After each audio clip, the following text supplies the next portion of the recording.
Hey everybody, and welcome to What the Fact. I'm Aaron, this is Katie. We're editors with PolitiFact, and we're sorting out fact from fiction. And we did a little bit of a road trip, right, Katie? Yeah, we took a field trip to Iowa for the Polk County Democrats' annual Steak Fry. This was a huge event that attracted 17 Democratic candidates for president. And we were trolling, listening out for fact checks, claims you could fact check. Yeah, and one that caught both of our ears was something Joe Biden said about middle-class income that we hadn't really heard before. Take a listen. Today, a majority of the middle class can't look their children in the eye.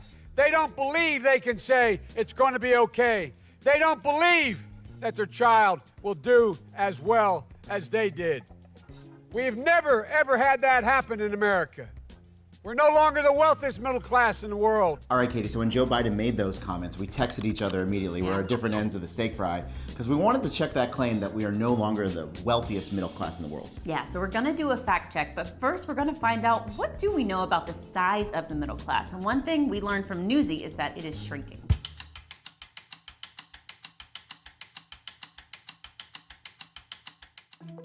Politicians on both sides of the aisle talk about supporting the middle class, but in the U.S., that group is shrinking. Pew Research Center data shows that in 1971, 61% of adults lived in middle-income households.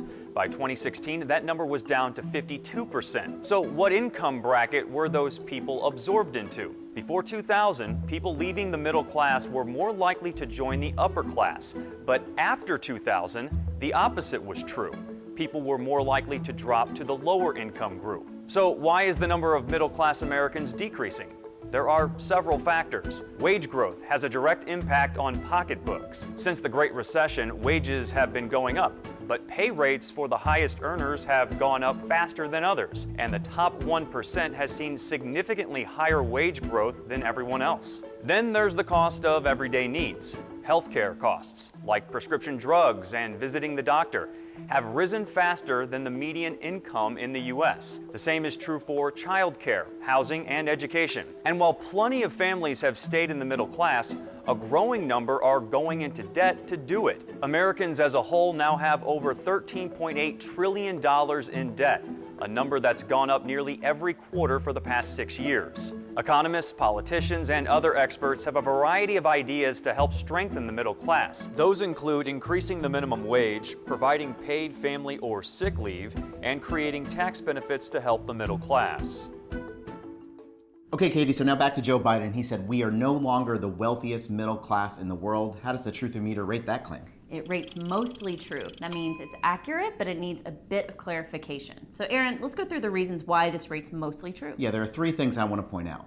First, we're not talking about wealth the way Joe Biden said it. We're actually talking about income. So how much money you're making versus how much money and possessions you have.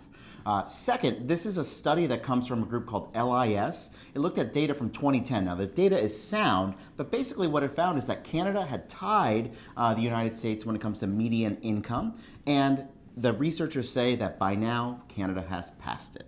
So that's what Biden was referencing, but there's another study as well. Yeah, number three, there's more research from the Pew Research Center that basically looks at average household income.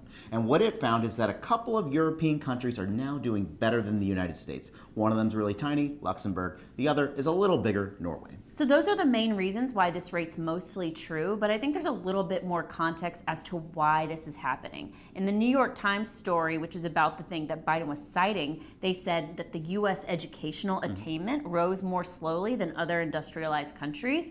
American companies don't distribute as much of their profits to workers as other places do, and Americans comparatively receive smaller raises than around the world. Yeah, the economy is going to be a big issue, not only in the Democratic primary, but all the way through Election Day. You can see the latest at PolitiFact.com.